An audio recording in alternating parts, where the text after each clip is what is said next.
Сәлеметсіздер. Бүгінгі дәріс тақырыбы қазақ қоғамындағы әдет-ғұрып саласындағы өзгерістер. 15-18 ғасырлар кезеңі қазақ халқы үшін ерекше қазақ хандығының қалыптасу дәуірі болып табылады. Өйткені 15 ғасырда қазақ хандығы қалыптасты. Бұған әрине себеп Жошы ханның ұрпағынан тараған Әбілқайыр хандығынан бөлініп шыққан Керей мен Жәнібек хандарының ықпалы өте зор болды. 200 мыңдық ру тайпалардың басын біріктірген Керей мен Жәнібек сонау Қазақстанның оңтүстік өңіріне, Жетісу, соның ішінде Батыс Шу, Талас алқаптарына келіп қоныстанды. Міне осы кезден бастап қазақ қоғамында, соның ішінде әдет-ғұрып саласында көптеген өзгерістер болды. Енді қазақ қоғамында жалпы адаттық жүйе қалыптасқанын сіздер жақсы білесіздер. Адаттық жүйе дегеніміз ежелгі дәстүрден келіп қалыптасқан әдет-ғұрып немесе салт дәстүр бойынша жүргізілген құқықтық жүйе болып табылды. Әрине қандай да бір меншік құқығы болсын, мұрагерлік құқық болсын, міндеткерлік құқық болсын, сот ісі болсын, қылмыстық іс болсын, азаматтық мәселелерге байланысты істер болсын, одан кейін отбасы және неке құқығына байланысты болсын, барлық осы құқықтың жалпы жүйесі осы адаттық жүйе арқылы заңдастырылып отырған еді. Енді ежелден қалыптасқан адаттық жүйе қазақ қоғамында әрбір кезеңге өткен сайын дамып, толысып, дәстүрге толық енген еді.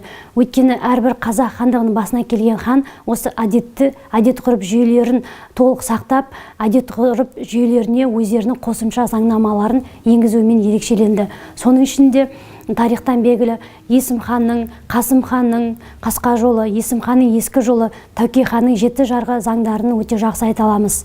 15-16 ғасыр, 17 ғасыр, 18 ғасыр осы ең елеулі Есім ханның, Қасым ханның, Тәуке ханның заңдарымен қазақ қоғамында әдет-ғұрып жүйелері толықтай қазақ қоғамында заңдастырылған еді.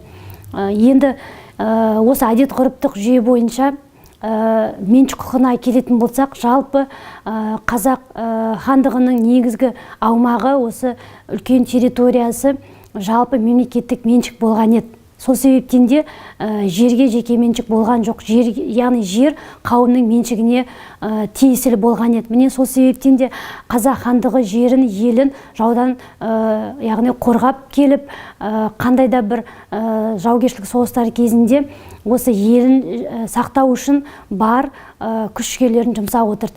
Міне сол себептен де жерге жеке меншік болған жоқ. Белгілі бір жағдайда, мысалы, әрбір отбасының, соның ішінде отбасының тиісті мал мүлкіне қатысты жерлер ғана, яғни жерлерге ғана жеке меншікке рұқсат етілген еді. Ал енді жерді сатуға, немесе оны айырбастауға, немесе оны басқа да, яғни келісім шарт бойынша, яғни мүлікке ауыстыруға, ақшаға сатуға деген сияқты ондай жалпы заң бойынша, адаттық жүйе бойынша ешқандай рұқсат етілмеді. Ал енді жалпы қазақ қоғамында келісім шарттар көп жағдайда ауызша жасалып отырған еді. Өйткені ауызша жасалған кезде көбіне, мысалы, қарыз мәселесі болмаса, белгілі бір сауда барысында тауарға, затқа айырбас мәселесі де, оның барлығы да осы ауызша жасалып, куәгерлердің қатысуымен жүзеге асырылып отырған еді қоғамда. Мысалы, қандай да бір қарызға алып, сол қарыз өтеуші өзінің қарызын дер кезінде өтей алмаған жағдайда, яғни сол қарыз өтеушінің туысқандарынан, бауырларынан, ұрпақтарынан, немесе отбасынан сол қарызды өтеу талап етілген еді. Бұдан көріп отырғанымыздай, қандай да бір келісім шарт, ол мейлі тіпті жазбаша болмай ауызша жасалса да, әрбір тұлғаның өзінің жасаған қоғамдағы алатын орнына жасаған ісіне жауапкершілікке баулу сияқты әдеттік жаңағы ғұрыптық жүйелерден байқауға болады.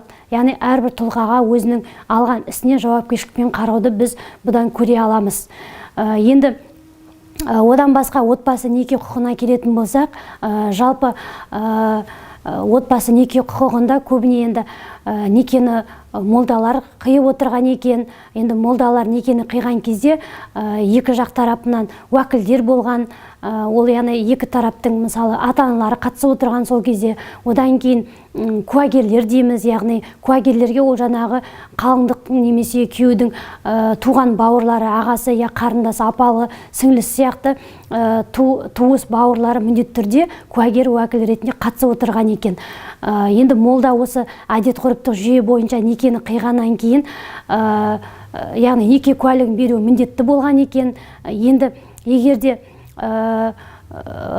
мысалы неке тоқтату мәселелері осы отбасы және неке құқықтары да осы адаттық жүйе бойынша шешіліп отырған екен. Мәселен, қандай да бір ері яғни әйелі еріне опасыздық жасап, болмаса басқа да әдеттік осы ғұрыптық жүйеге қайшы әрекеттер туындаған болса, онда ері ғана тек арыз беріп, яғни шағымдан алатын болған екен. Бұл қара отырсақ, осы қазақ қоғамындағы патриархалдық жүйенің соның ішінде ер адамның орнының жоғарылығын көрсетеді. Яғни ерлі-зайыптылардың ажырасуына тек ер адамның ғана арыз шағым жасай алатындығын біз көре аламыз. Яғни әйел адамға ешқандай рұқсат етілмеген екен.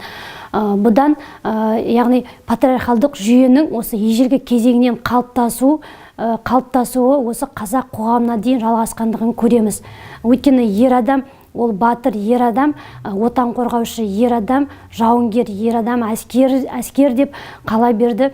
Яғни отбасын асыраушы қамқор деп қазақ қоғамында кең көлемде яғни қарастырған. Сол себептен де ер адамы қайтыс болған жағдайда, мысалы жесір қалған әйелді адаттық жүйеде сол әулетте яғни сол отбасында жаңа қайтыс болған ер адамның інісі болсын, болмаса сол ер адамның әулеттің әйтеуір туыс бауырларына әмеңгерлік жолмен яғни отбасы құруына міндетті түрде құқық кеңінен рұқсат берген екен. Яғни әмеңгерлік жол арқылы отбасын сақтау, отбасындағы дүниеге келген балаларға тәрбие беру, осы әулеттің ұрпағын ары қарай жалғастыру сияқты, отбасы құндылықтары сияқты маңызды мәселелерде осы адаттық жүйеде кеңінен қарастырылып, ол және қазақ қоғамында міндетті болып есептелінген. Сол себептен де әмеңгерлік жолмен отбасын сақтау, отбасы құндылығын бірінші орынға қою қазақ қоғамында кеңінен байқалады.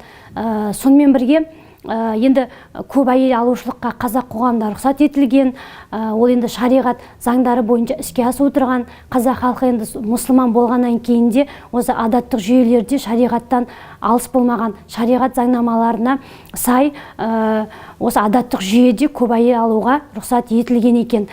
Ал енді экзогамиялық неке дейді, бір рудың ішіндегі бірнеше жаңағы бауыр туыстардың неке құруына тыйым салған еді. Енді бұл ретте қазақ халқының қара отырсақ, ұрпақтың жалғастығына, дүниеге келген сәбилердің денсаулығының мықты болуына, яғни ең бірінші осы тазалыққа мән берген екен дейміз. Яғни жеті атасын білмеген жетесіз деген сөзі біз осы қазақ қоғамындағы адаттық жүйедегі қан тазалығы дейміз, жан тазалығы дейміз, осы кең мазмұнға сәйкес айтылған деп түсінеміз. Өйткені жеті атасын білу, болмаса жеті атаға дейін қыз алыс беру жалпы қазақ қоғамына жат нәрсе болған екен. Сол себептен де қазақ қоғамында осы тазалықты, бір-біріне деген мейірімділікті, отбасы ішіндегі татулықты бірінші орынға қою дәстүрге арналған екен. Өйткені сәби ол ұрпақтың жалғасы, сәби сол әулеттің жалғасы болып қалыптасып, осы дәстүр бойынша ұрпақтың тамыры тереңге жайылып отырған екен. Сонымен бірге қазақ қоғамында осы сот мәселелерде жалпы ру сұлтан билердің жалпы қарауымен іске асып отырған екен. Көп жағдайда енді яғни билер халық алдында қандай да бір даулы мәселелерді шешіп отырған. Сонымен бірге сұлтандар дейміз. Енді сұлтандар да осы ханның ұрпақтарынан тараған, яғни ұрпақтарының жалғасы дейміз. Сұлтандар да қазақ қоғамындағы сыртқы даулы мәселелерді шешуге араласып отырған, қазақ қоғамының ішіндегі маңызды мәселелерді шешуге араласып отырған деп айтамыз. Сол себептен де қазақ қоғамындағы осы әдет-ғұрып заңдарының тәртіпті сақтауда, қазақ қоғамындағы болып жатқан әртүрлі қылмыстық, азаматтық, ұрлық, зорлық-зомбылық сияқты әртүрлі заңға қайшы әрекеттердің орын алуына рұқсат бермеген. Міне осы қазақ хандарының қабылдаған заңдарының және адаттық жүйенің қазақ қоғамындағы мемлекеттің қалыптасып дамуына, құқықтық саланың терең тұрақтануына ықпал еткенін біз осы тарихи әдебиеттерден, дерек, қолжазбалардан кең мағлұмат алу арқылы танитын боламыз.